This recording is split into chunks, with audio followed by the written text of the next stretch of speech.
So that dimension which I am referring to as a source of creation right now, what is its nature? Which is what I believe scientists are trying to figure out in some way.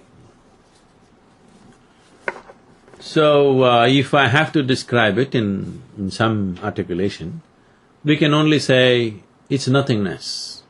When I say nothingness, the moment I say nothingness, immediately in normal English language it has a negative connotation of not being anything or not worth anything. If I say you are nothing, it is understood as you're no good. So I'm not referring to nothing in that sense. Probably we would understand it better if you put a hyphen between no and thing. It is not a thing. It is non-physical in nature. So whatever you try to say about it in definition or in description is bound to be wrong even before you utter it, because it's non-physical in nature. So this non-physical nature, if you look at it, it has a fringe nature. It has a core nature which is absolutely non-physical, and it has a fringe nature which is dark, and it's a transition from non-physical to physical. I don't know, we should ask an ophthalmologist why it is so, but when I really look at the sun or even the moon, particularly when I see the moon, people always… the sun is very much true, but it could be because you are getting blinded by the sun, which I don't, because I used to just stare at the sun for hours at one time. I always see a black halo around the sun, not a white halo. The same with the moon. I think I've asked so many people, they all see white halo. But I always see a black halo around the sun because I see the same thing within myself. Probably people will think I'm the devil if I say this. The very core of what this is, around that there's always a black halo. And this halo gradually is transiting from non-physical nature to physical nature, which is dark in nature. So, we traditionally, in yogic terminology, we say, Shiva, when he sits still, he is nothing. The word Shiva means, Shiva means that which is not. That is, he is not. What is creation, what is not is the source of creation. So when you look at this aspect, the very core aspect is a non-existence. And immediately next to that, before the physicality happens, there is a dark face.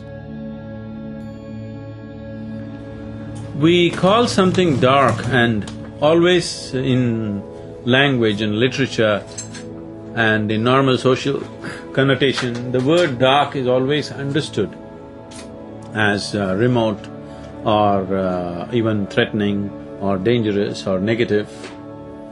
This is essentially because of the way our visual apparatus are made. Suppose you were an owl, you always would think dark as a very bright thing. So, the human perspective of dark being a negative aspect is a very limited way of looking at it. Our sense of vision, essentially. So when I say because of lack of terminology, or if I invent a new word, it won't be any better than dark, so I settle for dark. So this dark dimension is where you can understand the nature of creation. Beyond that, the total non-existent state, that is not a place to understand, that's a place to just merge, which is not the interest of a scientist.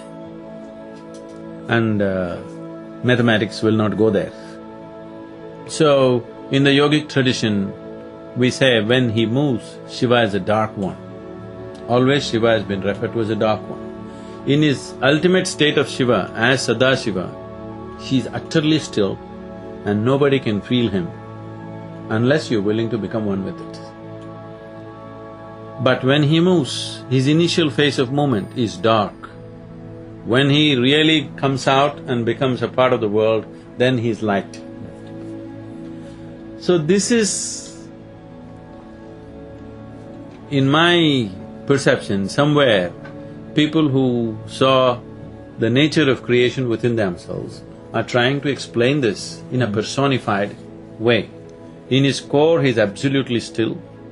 You cannot know where he is. You can only become one with him. If you're willing to be sucked into him, it's all right. But if you want to, in any way transact with him, it is not possible there. But when he begins to stir, he's dark. There, if you want to go, you need courage. You are willing to transcend. You are willing to leave everything that you know and enter into a completely different area where you do not know what's the end for you. Or if you want to transact with him properly, when he becomes light, which is creation, you can transact with him, you can see everything as Shiva and experience it, you can be devout about it, you can worship it, all that.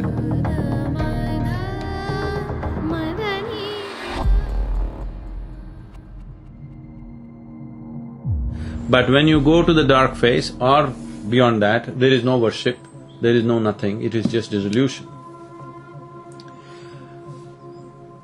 Which today I feel the modern physics is very much going in this direction according to the law, according to the yogic law. How it goes is, Shiva was asleep. That means he became totally dead.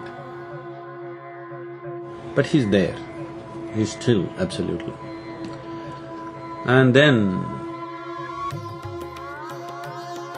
Parvati or Shakti came and moved around him 3 times.